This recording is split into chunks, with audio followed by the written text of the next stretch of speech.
Dois dedos de conversa. Todos os dias. Dois dedos de conversa. Uma rúbrica de João Figueiras e convidados. Na Alvor FM. Painel do Futuro número 3 é uma rubrica que o nosso colaborador, o arquiteto Ricardo Camacho, iniciou aqui, abordando áreas de intervenção estratégica para o Algarve no âmbito do PRR, ou seja, o Plano de Recuperação e Resiliência 2021-2029. Bom dia, Ricardo. Para hoje, sei que vamos continuar de volta e às voltas com o Rio Arado, é verdade? Bom dia, João. Sim. Acho que o Rio Arado, claro que é um tema com imensas questões pontuais e transversais relativamente àquilo que deverá ser a agenda do investimento público, nomeadamente definida por aquilo que são as motivações maiores do plano do PRR, não é? E nesse sentido eu acho que há aqui imensos temas para discutir, para além das questões da urbanização de núcleos urbanos, como falamos na última sessão. Uhum. E então, podemos começar por onde, arquiteto?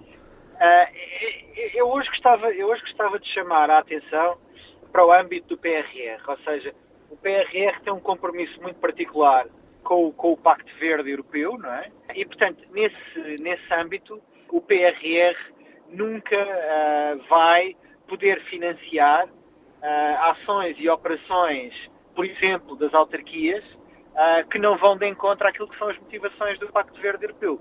Portanto, aquilo que normalmente se poderia esperar das coparticipações de projetos com financiamentos europeus relativamente a operações de pavimentação, melhoramento de infraestruturas, provavelmente não vão ser muito fáceis sem que exista um enquadramento, vamos dizer, mais sustentável, mais resiliente e, portanto, impulsionador de boas práticas ambientais, diria eu. E nesse sentido eu acho que o debate relativamente à questão da preservação de áreas sensíveis na margem do Arado é um tema que está sempre em cima da mesa, poucas vezes discutido, e que poderia ser aqui uma operação interessante por parte dos municípios afetos para, de alguma maneira, valorizar o património paisagístico e ambiental da região. E aí, claramente, toda a bacia, e especialmente as zonas de encontro entre o Rio Arado e a Ribeira de Oteloca, são provavelmente áreas com enorme potencial naquilo que a isto diz respeito. Aliás, eu chamava a atenção para o Geoparque que as câmaras de Albufeira, Lolé e Silves têm neste momento em início, não é? em projeto, o Geoparque Algarvensis, que apanha toda aquela zona ali da Serra, entre a Serra do Caldeirão e a Serra do Mochique, portanto, espaços de freguesias como Sines, Alto, Pensafrim, portanto, toda essa zona aí até Paderne, toda essa zona é uma zona que está neste momento a ser preparada para essa classificação de geoparque, ou seja, um parque que de alguma maneira tenta... A Rocha da Pena, não é? Exatamente. Um parque que tenta preservar a geodiversidade, claro, ou seja, para além da biodiversidade, há os temas da geodiversidade, e quando nós falamos em economia circular, não haverá economia circular, não haverá sustentabilidade sem geodiversidade e biodiversidade, não é? E, portanto, o Arado tem necessariamente que abordar estas questões, e tem que abordar estas questões de uma forma inclusiva, ou seja, de alguma maneira, os humanos fazem parte da natureza e, portanto, se os humanos não conseguirem compreender como é que vão viver com a natureza no espaço da bacia do Arado, vai ser muito difícil estarmos cá para contar daqui a 100 ou 200 anos. Isso é uma verdade inabalável.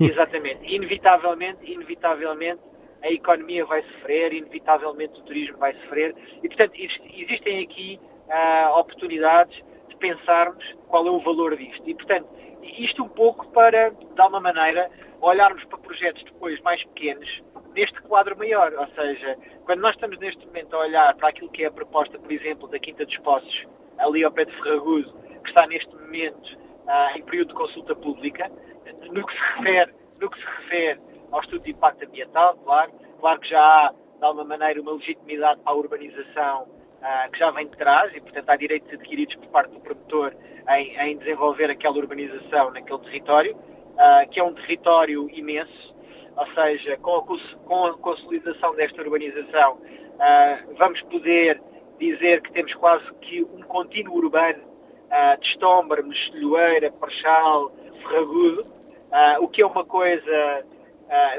muito sensível, não é?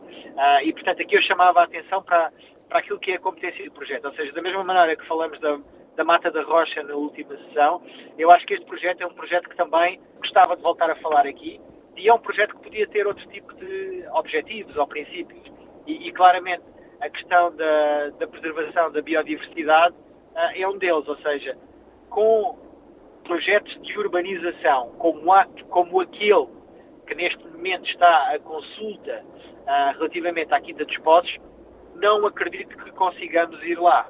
Ou seja, é um projeto que segue as lógicas do loteamento tipo que de alguma maneira populou todo o Algarve desde os anos 70, 80 e portanto tem uma lógica de impermeabilização do solo dominadora, tem uma lógica de definição de espaços verdes que eu chamaria ridícula. Continuam-se a cometer os mesmos erros do passado. Exatamente.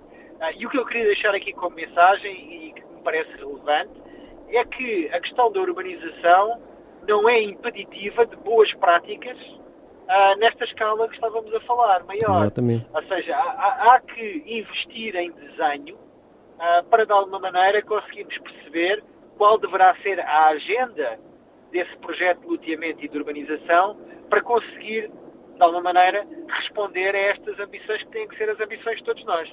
Não é? E, portanto, nesse sentido, eu chamava a atenção novamente aos colegas, arquitetos, urbanistas, paisagistas, todos os profissionais envolvidos nesta empreitada, não é? Porque, de alguma maneira, se a agenda não estiver do nosso lado também, vai ser muito difícil fazermos parte deste projeto que é urgente, ou seja, é claramente urgente isto.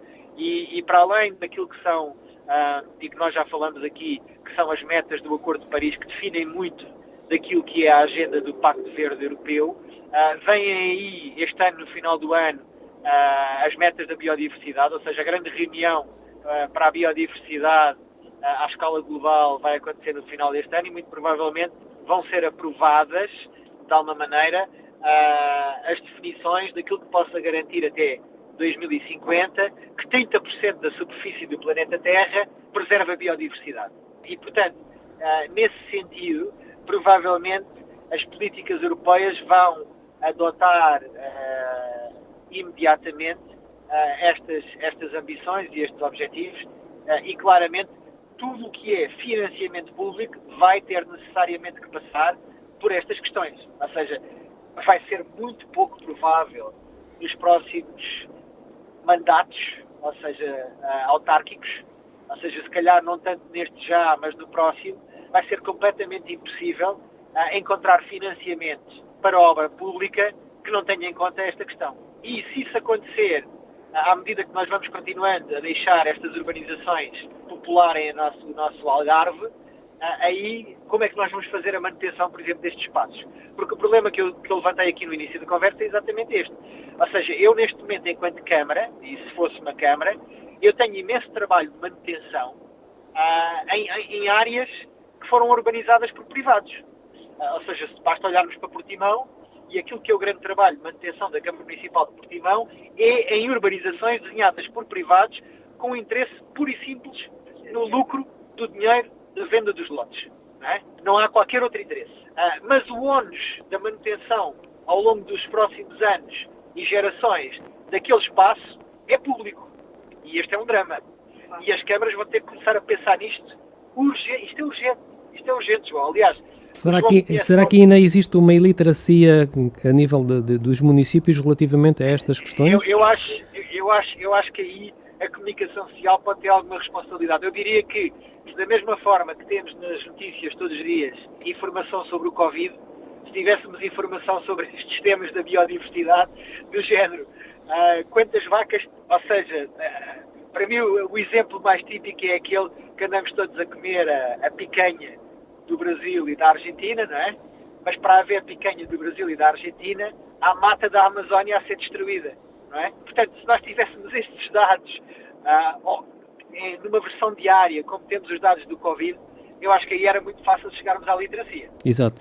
Ricardo, para concluirmos hoje, o que é que falta dizer, rapidamente? Eu acho que falta dizer esta questão que, de alguma maneira, é necessário que as autarquias possam definir agendas locais para que nós possamos, de alguma maneira, poder, em projetos mais pequenos, aplicar estas ambições e estas motivações que são globais e que são maiores. Porque realmente o tema da iliteracia que o João diz tem essencialmente a ver com a dificuldade que é genuína em traduzir estes temas muito grandes para uma escala muito pequena. E na realidade as pessoas ouvem falar de todas estas coisas, da importância da biodiversidade, tudo mais, mas depois na realidade, em termos práticos, não sabem, mas não têm noção de, na sua prática do cotidiano, nas pequenas ações, que impacto é que isto tem para o objetivo maior. Claro. E temos todos que fazer parte desse objetivo maior. Muito obrigado, Ricardo Camacho, o nosso arquiteto colaborador, assíduo aqui nos Dois Dedos de Conversa. Um abraço, até à próxima. Dois Dedos de Conversa. Todos os dias. Dois Dedos de Conversa. Uma rúbrica de João Figueiras e convidados. Na Alvor FM.